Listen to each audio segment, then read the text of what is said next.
के शौक का दर्जा उमड़ता ही रहा, ज़ौक़ हर हालत में बढ़ता ही रहा और दिल रुबा था उसका अंदाज़े सुकन। देर तक मैं उसको सुनता रहा, सुबह की अज़ान तक सुनने के लिए आपके रूबरू पेश कर रहा हूँ हिंदुस्तान बरसगीर उर्दू दुनिया के मशहूर मकबूल माशूक़ शायर इमरान प्रताप गढ़ी। तालियों के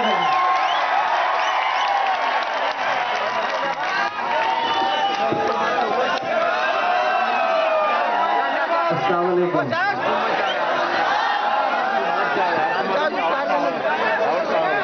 बहुत शुक्रिया आपकी मोहब्बतों का।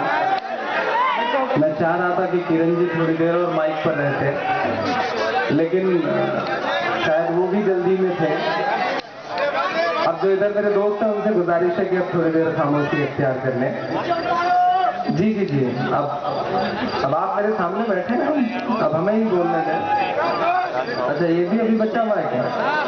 शेख गौस की जानिब से फूलों का नजराना इमरान प्रताप गढ़ी के लिए, और ये आखिरी नजराना है, आखिरी नजराना शेख गौस की जानिब से, शेख गौस की जानिब से पूर्णा के शेख हैं।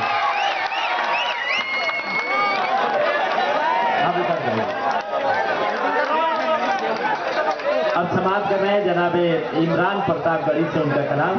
सुबह की अजान तक आपके रूबरू अपना कलाम पेश करेंगे जनाबे इमरान प्रताप गढ़ी। असर भाई, दुनिया में पहला ऐसा शहर है जहां फूलों से ज्यादा पुदीने का वजन है।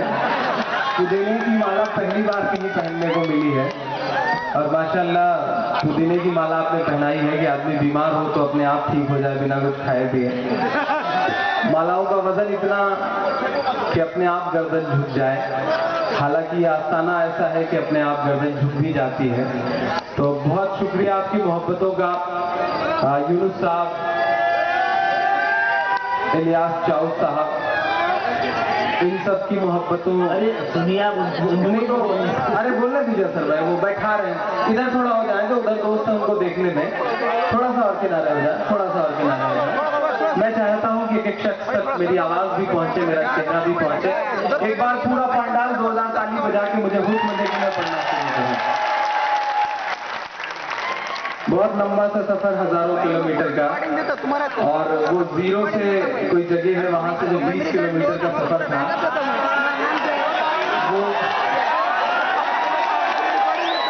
सफर था या आखिरी सफर था मैं तय ही नहीं कर पा रहा। कमाल का रास्ता। और अच्छा, इलियास भाई ने भी ऐसे आदमी को रिसीव करने के लिए भेजा था मुझे, जिसके पीछे 11 मुल्कों की पुलिस पड़ी है और 12वें मुल्क से बातचीत चल रही है। ऐसे सैयद अली डॉन साहब, उनका नाम डॉन, ऐसा मुझे बताया।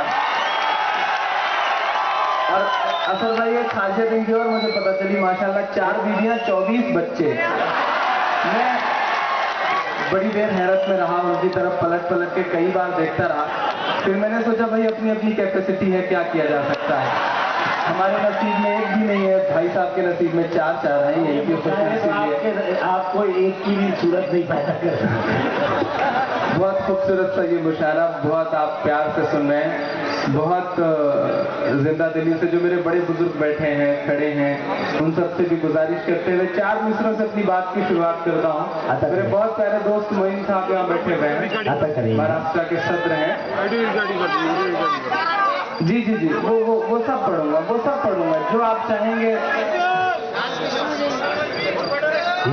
खुदा की राह में हम कोई समझौता नहीं करते। आपको याद होगा कुछ महीने पहले का वाकया है, संसद में गीत बज रहा था, एक सांसद महोदय बाहर आ गए थे वॉकआउट करके। बहुत मीडिया ने क्रिटिसाइज किया। अब इधर के दोस्तों से गुजारिश है कि चुप हो जाए थोड़ी देर। मीडिया ने बहुत क्रिटिसाइज किया, पूरे देश में एक मुहिम चली उनके खिलाफ, पुतले फूंके गए। मैंने 4 मिसरे बड़ी हिम्मत से, बड़े सलीके से, बड़ी विनम्रता से कहने की कोशिशें करी। पढ़ता हूँ, सुनेगा। खुदा की राह में हम कोई समझौता नहीं करते, मगर खाके वतन तुझको कभी रुसवा नहीं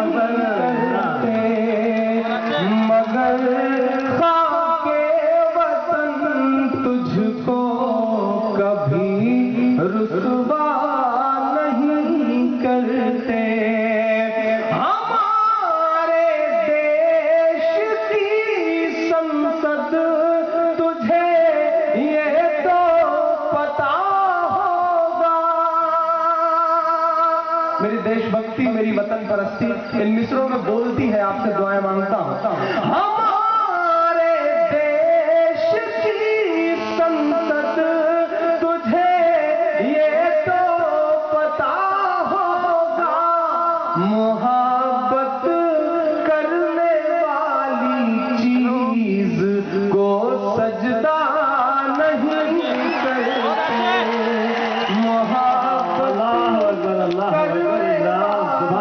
चीज को सजदा नहीं करते, मगर खाके वतन तुझको कभी रुसवा एक मरतबा और पढ़ दीजिएगा। मेरे बड़े भाई जैसे हैं उनका हुक्म है एक मरतबा और पढ़ने के लिए। मैं फिर से पढ़ रहा हूँ। ये जो फिर उधर जो दोस्त बैठे हैं उनसे उनको दिखाई नहीं पड़ रहा है, तो इधर जो दोस्त है थोड़ा सा और पीछे हो जाए। क्या बोले? भीड़ इतनी ज्यादा है, जगह छोटी पड़ गई है। आपका भी जो लोग खड़े हैं उनका भी कसूर नहीं है। क्या बोले? अच्छा मोइन भाई, भीड़ इतनी ज्यादा है कि पीछे तक पता ही नहीं चल पा रहा है कि आपके में गमले रखे हुए हैं। लेकिन ये पूर्णा के मुशारे की मकबूलियत है, पूर्णा के आस्थाने के लिए लोगों के दिल में जो एहतराम है वो पूरे आसपास के क्षेत्र से लोगों को खींच लाया है। मैं फिर से पढ़ दे रहा हूँ, उसके बाद एक नज़्म तकाऊंगा जिससे आप सुनना चाहते हैं। क्या बोले गए? खुदा की राह में हम कोई समझौता नहीं करते, मगर खाके वतन तुझको कभी रुसवा नहीं करते। हमारे देश की संसद तुझे ये तो पता होगा, मोहब्बत करने वाली चीज को सजदा नहीं करते, मोहब्बत करने वाली चीज को सजदा नहीं करते। और ये चार मिसरे, उसके बाद एक बिल्कुल ताजा सी नज़्म सुनाता हूँ आपको, जो आते हुए कहीं सफर में हो गई थी। पढ़ता हूँ, सुनेगा। लहर के खौफ से मासूम साहिल बैठ जाएगा। बहुत जिम्मेदारियां बढ़ जाती हैं आपकी, बस कुछ दिन बचे हैं जब एक बड़ा फैसला होना है। पढ़ता हूँ, सुनेगा। लहर के खौफ से मासूम साहिल बैठ जाएगा, खबर ऐसी है जिसको सुन के ये दिल बैठ जाएगा। मेरे भाई तबर्रुक की तरह गरोट बांटोगे, मेरे भाई तबर्रुक की तरह गरोट बांटोगे, तो फिर दिल्ली की उस गद्दी पे कातिल बैठ जाएगा। सुभान अल्लाह, अल्लाहु अकबर, अल्लाह गद्दी पे कातिल बैठ जाएगा। बहुत शुक्रिया, बहुत मोहब्बतें। बड़ी पाबंदियां हैं, बड़े सलीके से समझाया गया है कि ये पढ़ना है वो पढ़ना है, लेकिन आपका हुक्म है। फलस्तीन फलस्तीन फलस्तीन फलस्तीन क्या फिर से पढ़ना है? फलस्तीन जी, कश्मीर भी सुनाऊंगा, फलस्तीन भी सुनाऊंगा, मदरसा भी सुनाऊंगा, जो आप चाहेंगे वो सब सुनाऊंगा, लेकिन बारी बारी से देखिए, उनको डिस्टर्ब मत कीजिए, उनसे अच्छा सुन। जी इंशाल्लाह इंशाल्लाह। इतना बेसब्रे क्यों ले जा रहे हैं, इतना बेसब्रे क्यों ले जा रहे हैं?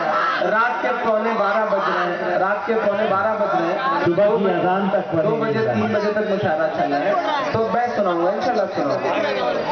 मेरे भाई तबर्रुक की तरह गरोट बांटोगे, तो फिर दिल्ली की उस गद्दी पे कातिल बैठ जाएगा। हम शायर हैं, हम कवि हैं, हमारी जिम्मेदारी बनती है कि हम सच बोलें, सच को आपके सामने पेश करें। आजकल मीडिया एक प्रोपेगेंडा खड़ा कर रहा है मोइन भाई, एक तस्वीर बनाई जा रही है, एक इंसान को मसीहा बनाया जा रहा है। असर भाई एक नज़्म पढ़ता हूँ, आप सब पहुंच जाएंगे, आप बहुत समझदार हो। पढ़ता हूँ, सुनिएगा। तुम कहते हो औलाद है, तुम कहते हो औलाद है, मुझे जलता हुआ घर याद है। आपको जिस बेदारी के साथ सुनना है, अभी तक आप उस मूड में नहीं आए। जो पीछे मेरे दोस्त खड़े हैं उनसे भी गुजारिश है कि थोड़ा आपका साथ दे। मुझको जालिम का तरफदार नहीं लिख सकते, मुझको जालिम का तरफदार नहीं लिख सकते, कम से कम वो मुझे लाचार नहीं लिख सकते। जहाँ हथेली के लिए बोल रहा हूँ जो सच, उसको इस देश के अखबार नहीं लिख सकते, उसको इस देश के अखबार नहीं लिख सकते। मैं हिम्मत करता हूँ मेरी आवाज से आवाज मिलाएंगे तो इंशाअल्लाह वो सच बोल के जाऊंगा जिसका आपने तसव्वुर भी नहीं किया होगा। पढ़ता हूँ, सुनिएगा। तुम कहते हो औलाद है, मुझे जलता हुआ घर याद है, जाने कितनी बस्ती उजाड़ जो कुर्सी पर आबाद है। तुम कहते हो औलाद है, मुझे जलता हुआ घर याद है, जाने कितनी बस्ती उजाड़ जो कुर्सी पर आबाद है। पीएम पद की गरिमा का वो हकदार नहीं हो सकता है। अगले मिसरे पे सुन के बता देना पूर्णा वालों। पीएम पद की गरिमा का वो हकदार नहीं हो सकता है। एक कातिल मेरे भारत का सरदार नहीं हो सकता है, सरदार सरदार नहीं हो सकता है। जो छतों पे बैठे लोग हैं उनसे भी मेरी गुजारिश है, इस मुशायरे को मुशायरा बनाए, आपने जैसे भी सुना हो। लेकिन मैं चाहता हूँ कि थोड़ी देर मेरे रंग में रंग जाए, मैं आपको सच के जुनून की हद तक ले चलूंगा इंशाल्लाह। पढ़ता हूँ, चलेगा। तुम कहते हो औलाद है, मुझे जलता हुआ घर याद है, जाने कितनी बस्ती उजाड़ जो कुर्सी पर आबाद है। पीएम पद की गरिमा का वो हकदार नहीं हो सकता है। एक कातिल मेरे भारत का सरदार नहीं हो सकता है, सरदार नहीं हो सकता है, सरदार नहीं हो सकता है। पहला बंद पढ़ता हूँ। बहुत शुक्रिया। एक शख्स महात्मा गांधी के मजमून बेचता फिरता है। एक शख्स महात्मा गांधी के मजमून बेचता फिरता है। नफरत के तराजू पर रख कर कानून बेचता फिरता है। नफरत के तराजू पर रख कर कानून बेचता फिरता है। जो चाय बेचता फिरता था कल तलक ट्रेन के डिब्बों में, जो चाय बेचता फिरता था कल तलक ट्रेन के डिब्बों में। पीएम बनने को मासूमों के खून बेचता फिरता है। जो लहू बहा गुजरात में वो बेकार नहीं हो सकता है। एक कातिल भारत का सरदार नहीं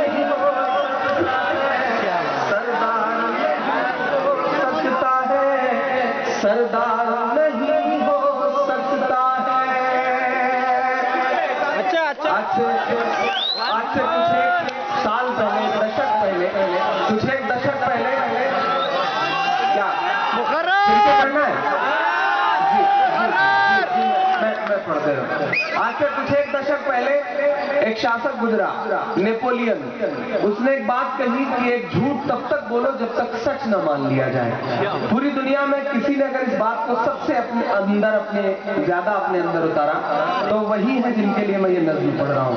मैं पढ़ता हूँ, सुनेगा। सरदार नहीं हो सकता है, सरदार नहीं हो सकता है, एक शख्स महात्मा गांधी के मजमून बेचता फिरता है, नफरत के तराजू पर रखकर कानून बेचता फिरता है, जो चाहे बेचता फिरता था, कल तलक ट्रेन के डिब्बों में पीएम बनने को मासूमों के खून बेचता फिरता है, जो लहू बहा उस शहर में वो, जो लहू बहा उस शहर में वो बेकार नहीं हो सकता है, एक कातिल मेरे भारत का सरदार नहीं हो सकता है, सरदार नहीं हो सकता है, सरदार नहीं हो सकता है। उनका सबसे बड़ा क्वालिफिकेशन है कि वो 3 बार चीफ मिनिस्टर है। क्या जीत जाना हर खामी को छुपा देता है? क्या जीत जाने से हर बुराई छुप जाती है? थोड़ी देर आपकी एक बड़ी खूबसूरत सी इमेज है मेरे दिल दिमाग में। आपसे गुजारिश है, दोस्त मुशायरे को मुशायरे की तरह सुने। वो सब होगा जब मैं हूँ आपका वकील बन के बोलने के लिए मैं खड़ा हूँ, तो फिर थोड़ी देर आप अपने आप को, आप सिर्फ ताली बजाएं, आप सिर्फ दाद दें, आप सिर्फ दुआ करें। मैं पढ़ रहा हूँ, मेरी माएँ बहनें बैठी, मुझे उनकी भी दुआएं मिले। मैं पढ़ता हूँ। सरदार नहीं हो सकता है, सरदार नहीं हो सकता है, अगर जीत ही पैमाना है तो क्या फूलन को मसीहा मानूं मैं। क्या बात है इमरान। गर जीत ही पैमाना है तो क्या फूलन को मसीहा मानूं मैं, ददुआ को डकैत न बोलूं, वीरप्पन को मसीहा मानूं मैं, ददुआ को डकैत न बोलूं, वीरप्पन को मसीहा मानूं मैं। इसी देश में राम भी जन्मे थे, इसी देश में कृष्ण भी जन्मे थे, इसी देश में राम भी जन्मे थे, इसी देश में कृष्ण भी जन्मे थे। क्या चाहते हो इस देश में एक रावण को मसीहा मानूं मैं। मेरा ज़मीर चुप रहने को, मेरी हिम्मत के लिए मुझे दाद देना, मेरा ज़मीर चुप रहने को तैयार नहीं हो सकता है, एक कातिल मेरे भारत का सरदार नहीं हो सकता है, सरदार सरदार नहीं हो सकता है, सरदार नहीं हो सकता है। बहुत शुक्रिया। नहीं आपको दिखाई तो पड़ रहा है, आप उनको क्यों नच रहे हैं? मेरे दोस्त हैं, बहुत प्यारे हैं, उनको बैठा लिया जाए तो प्यार से बैठ जाओ। 2 दोस्त हैं आपस में, उन्हें लग रहा है कि वो एक दूसरे को देख नहीं पा रहे। अच्छा होता है, इस तरह चलता रहता है आपस में दोस्तों की जो थोड़ी छोटी लड़ाइयाँ हैं वो चलती भी रहेंगी, लेकिन असर भाई इन्हीं से दाद भी वसूलना है। मुसलसल वो मुनव्वर साहब का एक शेर है कि मुसलसल दुश्मने जहाँ की निगहबानी में रहना है, जहाँ घड़ियाल रहते हैं उसी पानी में रहना है, तो काम भी इन्हीं सबसे लेना है, इन सारे दोस्तों से। मुझे 1-2 नज़्मों के लिए हुक्म है। एक ऐसी नज़्म सुनाने का मेरा मन है जिसे सुनाने के लिए आज मैं और यहाँ पर हाजिर हुआ। बहुत मुश्किल था आना, लेकिन आपकी मोहब्बतें थी, मैं चला आया। मैं उस मोहब्बत के लिए पहले 4 मिसरे पढ़ता हूँ। आना था नहीं बिल्कुल आसान चला आया, आना था नहीं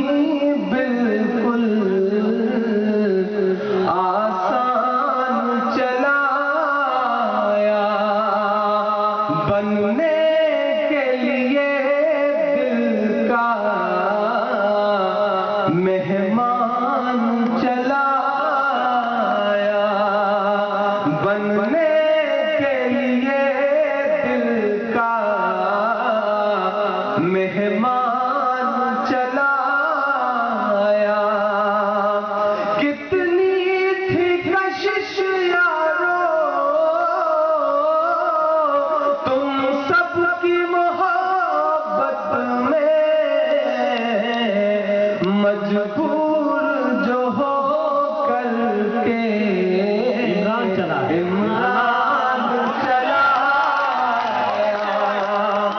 मजबूर जो हो करके इमरान चला आया। बहुत शुक्रिया।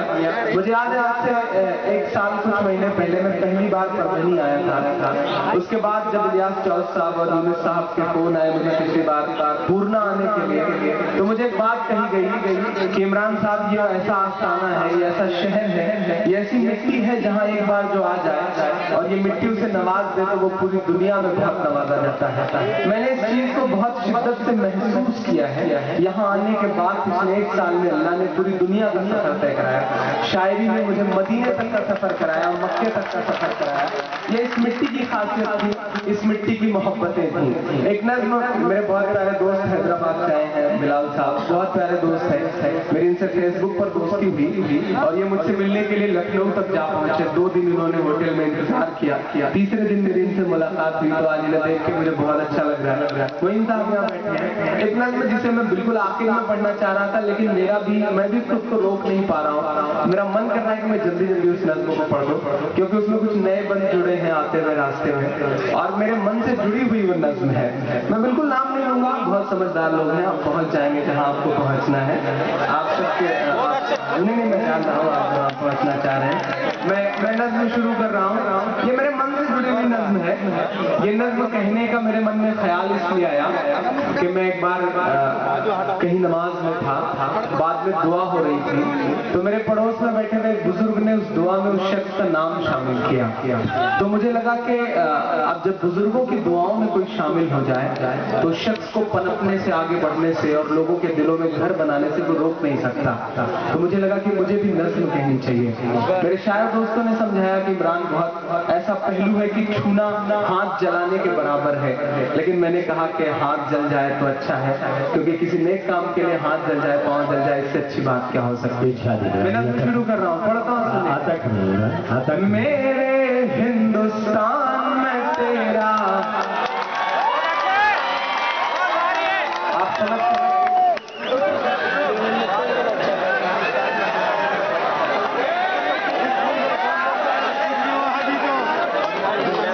साहब ये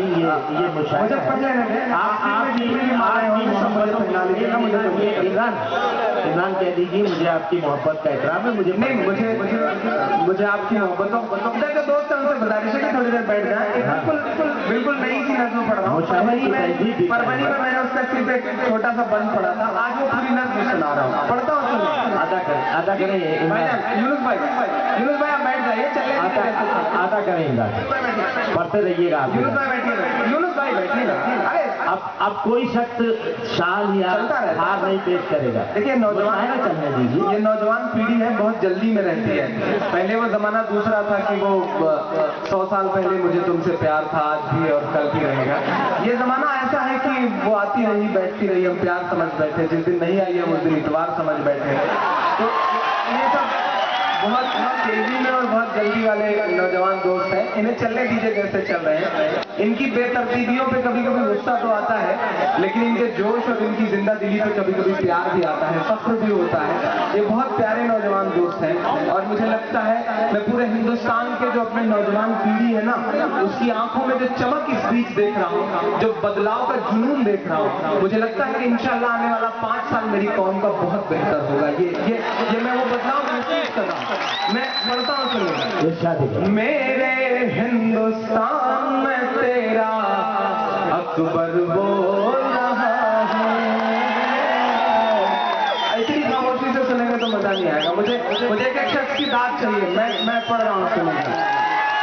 मेरे हिंदुस्तान में तेरा अकबर बोल रहा हूँ, मेरे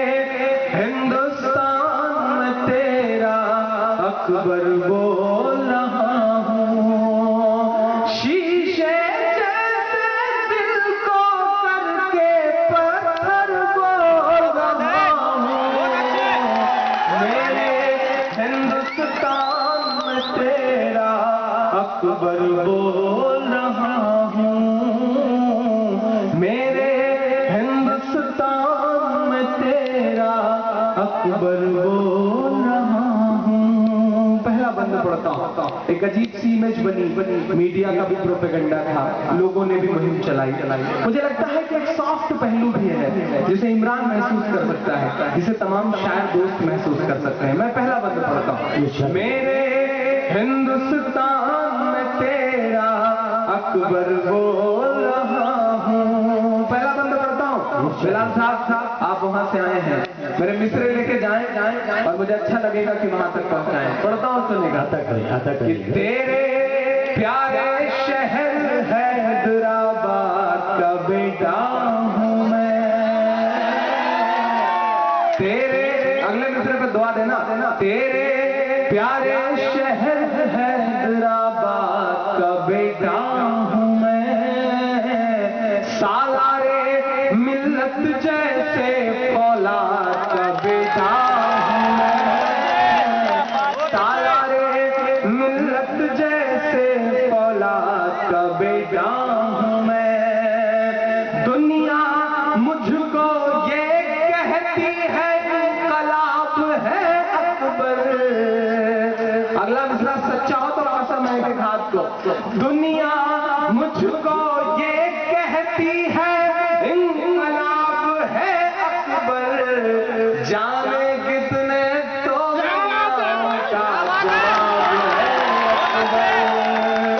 बहुत अच्छे। फिर कपड़ों की छाती पर, मेरी हिम्मत के लिए मुझे सराहना। फिर कपड़ों की छाती पर चढ़कर बोल रहा हूँ। मेरे हिंदुस्तान में तेरा अकबर बोल रहा हूँ। मेरे हिंदुस्तान में तेरा अकबर बोल रहा हूँ। बहुत नाजुक सा एक बंद सुनेगा कि एक फरिश्ते जैसे भाई का साया है मुझ पर। बहुत अच्छे। शायद आप पहुंच नहीं पाए, मैं असद भाई की बात कर रहा हूँ। एक फरिश्ते जैसे भाई का साया है मुझ पर। एक फरिश्ते जैसे भाई का साया है मुझ पर। लाखों माँ बहनों की दुआ का सरमाया है मुझ पर। लाखों माँ बहनों की दुआ का सरमाया है मुझ पर। जिन लोगों ने मुझे मिटा देने की साजिश की है। अगला मिसरा अगर लगे कि एकदम ठक से आपके दिल पे लगा है तो एक हाथ उठ जाए हवा में। जिन लोगों ने मुझे मिटा देने की साजिश की है। जिन लोगों ने मुझे मिटा देने की साजिश की है। उन्हें बता दो यार मौत ने मेरी परवरिश की है। उन्हें बता दो यार मौत ने मेरी परवरिश की है। सच बोल रहा हूँ मैं, बहुत सच अच्छे। बोल रहा हूँ। तो अभी जो पीछे जो खड़े हैं दोस्त, उनसे भी दुआ मांगता हूँ कि एक फरिश्ते जैसे भाई का साया है मुझ पर। एक फरिश्ते जैसे भाई का साया है मुझ पर। लाखों माँ बहनों की दुआ का सरमाया है मुझ पर। जिन लोगों ने मुझे मिटा देने की साजिश की है। उन्हें बता दो यार मौत ने मेरी परवरिश की है। उन्हें बता दो यार मौत ने मेरी परवरिश की है। तन्हा होकर के भी बनकर, तन्हा होकर के भी बनकर लश्कर बोल रहा हूँ। मेरे हिंदुस्तान में तेरा अकबर बोल रहा हूँ। मेरे हिंदुस्तान में तेरा अकबर बोल रहा हूँ। शीशे जैसे दिल को करके पत्थर बोल रहा हूँ। मेरे हिंदुस्तान में तेरा अकबर बोल रहा हूँ। एक बार पूरा पंडाल ताली बजाए ना, अगला बंद पढ़ता हूँ। मेरे हिंदुस्तान में तेरा अकबर बोल रहा हूँ। एक बंद पढ़ता हूँ। मुहिम चली, ऐसे ऐसे लोग निकल के सामने आए ऐसी ऐसी बातें बोलने के लिए कि जिनका अपना एक अजीब सा इतिहास है, जिनका खानदान अंग्रेजों का वादा माफ गवाह रहा है। मैं पढ़ता हूँ। मेरे हिंदुस्तान में तेरा अकबर बोल रहा हूँ। वो जो अपनी छत पे तिरंगा तलक नहीं फहराते। आप बहुत समझदार लोग हैं, आप पहुंच जाएंगे। वो जो अपनी छत पे तिरंगा तलक नहीं फहराते, वो जो अपनी छत पे तिरंगा तलक नहीं फहराते, वो मेरे ऊपर गद्दारी का इल्जाम लगाते।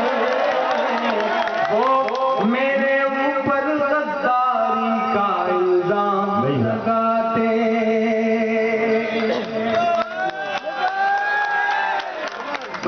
भाई शायरी बहुत अरसे से हो रही है। बहुत जो कम्युनल फोर्सेज है उनके खिलाफ बहुत सारी बात भी कही गई, लेकिन मैं दो मिसरे कहना चल रहा हूँ। असर साहब से खासतौर से दुआ चाहूंगा।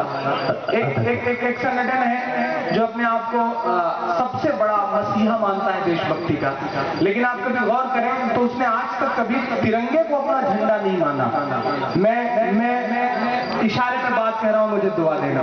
वो जो अपनी छत पे तिरंगा तलक नहीं फहराते, वो मेरे ऊपर गद्दारी का इल्जाम लगाते।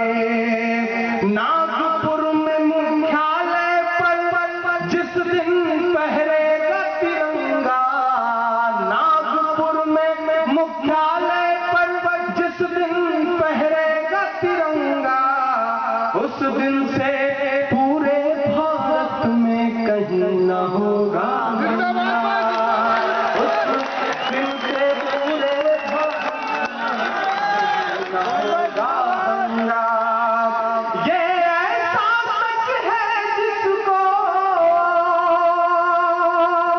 मेरी खता सिर्फ इतनी है, ये ऐसा सच है जिसको चिल्ला कर बोल रहा हूं।